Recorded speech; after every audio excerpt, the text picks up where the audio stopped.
Hey, what's going on, everybody? This is Dom, and today we are checking out all of the new features here in djay 2.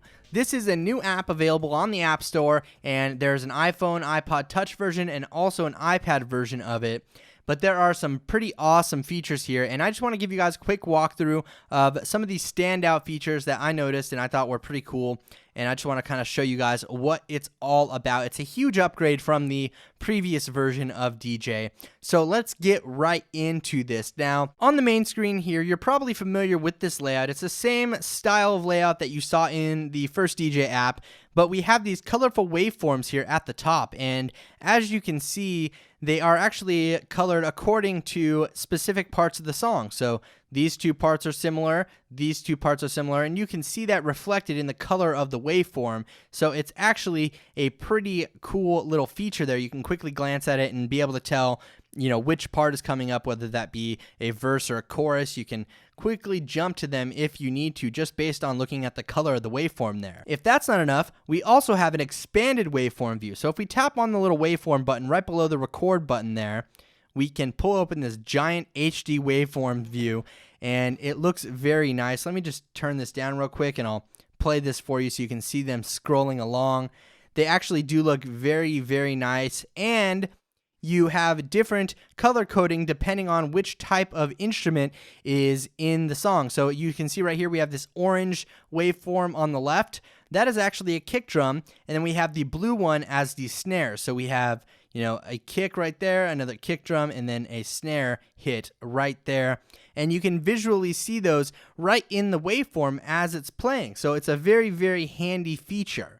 Now, inside of the same waveform view, we do have the ability to use a couple other awesome features in here. We have the slip feature at the bottom, and if you turn that on, and let's say the song is playing, you can hear it right now.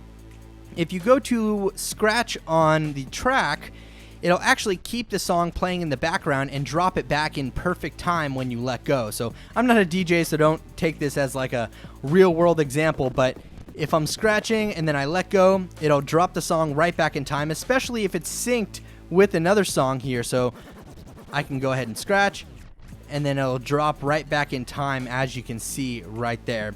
Pretty cool little feature. The next thing we have here is a grid feature, and this grid feature allows you to play the song basically like a piano. So I'm going to pause this real quick, and we can actually tap on these and just play them in sampled cuts like this instead of playing, an entire section of the song or looping it. You have these little sampled out cuts right here in the waveform view, which can be pretty helpful depending on what you're trying to do. So I really do enjoy these two little features. They actually make for a really great addition here. Now, we also do have a nice new loop pad. So inside of the looping section here, you can see we have a pad section on the far right, and you do actually have that same effect reflected on both decks here on the left side and the right side. So if we go back into here, and let's say we're playing this song, we can tap and hold and move around on the pad to create a different loop effect. So check this out.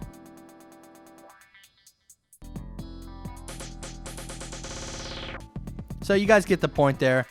Pretty cool little pad loop right here. I really do like that effect. It actually works very well also. So this is the waveform view. Just a quick little overview. I'm not going to get into everything involved in here. There's quite a bit inside of djay 2, but the one thing I want to show you is the sampler. And you can actually access that here by tapping on this little middle button, or you can even access it from the deck view, from the turntable view, by tapping on that same button in the middle. And we have all of our sample pads here. So we have just various effects like a foghorn and DJ sound effect, gunshot, just random stuff. Over on the right side, we have different instruments, and you can actually change these up. So if I tap on the edit button here, and then I tap on the little music note icon, we can go to sample packs and switch them out with different samples here. So I want to make this one a siren, and then I want to make it green, and I can change the color down there at the bottom, as you can see. And we have a few other packs in here. Now, I'm assuming that they're going to be adding extra packs as they expand this djay2 application. You might be able to purchase add-on packs. I don't know for sure, just my guess here. But let me show you something really cool. We can actually sample in real time from one of the decks that's playing. So I'm going to play this deck here, go back into the pad to edit it, and if I tap and hold on one of these buttons down here at the bottom corresponding to each of the decks, it'll actually record a sample in real time. Check it out. So as you can see up there at the top, it's recording the sample, and then when I let go, we have sample 6 right here selected, and then of course we can go in there and rename it to Dom's sample. Tap on done, and we're good to go. And then you can also open it in applications such as Dropbox or something like that. Any compatible application that will open up an audio file, you can open it with that app down here by using this open in button. So let's go back out, and now we have Dom's sample right there. Again, you can change the color to any of those colors there at the bottom, and tap on done to complete your editing. Now you also do have independent volume control for these samples here as well, which is pretty cool. Now let's back out of here. Now what if I have a deck playing and I want to access these samples, let's say on just the right side? Well, I can actually drag from the sample button there, from the sampler button, and pull it over to the right or the left and just open that side of the sampler. And then I can press any of the buttons as I'd like to use those sample pads. That's a pretty cool little feature, and you can do that on the left side as well. You can even interact with it while you're dragging it over with the power of multi-touch there. It's pretty awesome though. And of course, you can do the same thing here in waveform view.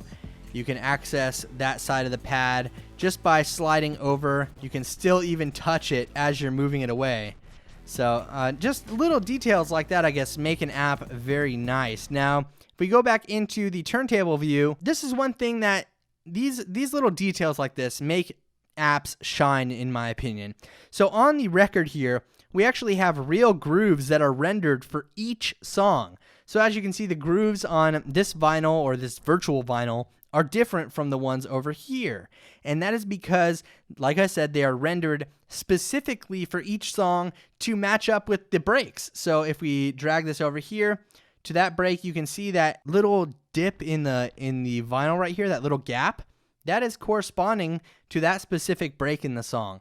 I mean, not that it really matters or it's really practical, but it's that kind of detail that makes apps like this really great. Now let's go ahead and check out the music library because there's quite a few features involved here. If we go into add a track, let's tap on the little music sign right here.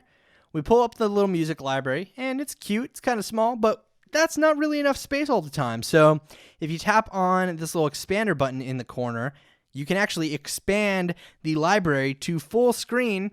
And if it's too bright for you, this bright white right here, you can even turn on this club mode and it'll darken it up a little bit so you can see everything a lot better.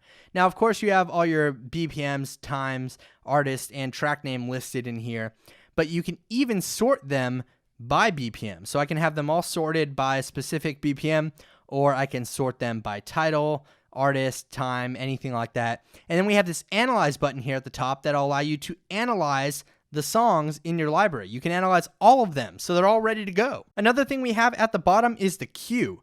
Now inside of this queue, you can actually drag tracks over just by swiping them over like that for your specific deck. So you can create a queue for each deck, and it's pretty awesome in my opinion. And then you can tap on the edit button and then rearrange those songs within the deck here. Tap on done when you're done, or you can swipe to delete them if you don't want it there anymore. What if you had a set from, I don't know, like a few days ago and you really liked the songs that were in it, but you can't remember? They actually have a history button here at the bottom, and it'll save the songs that you are playing in your current session. So as you can see, I have 4 songs in this session. I can even rename the session by tapping on this rename button right here, rename the current session, or I can just start a new session, completely wiping out the existing session that was there. Pretty cool features here inside of the music library.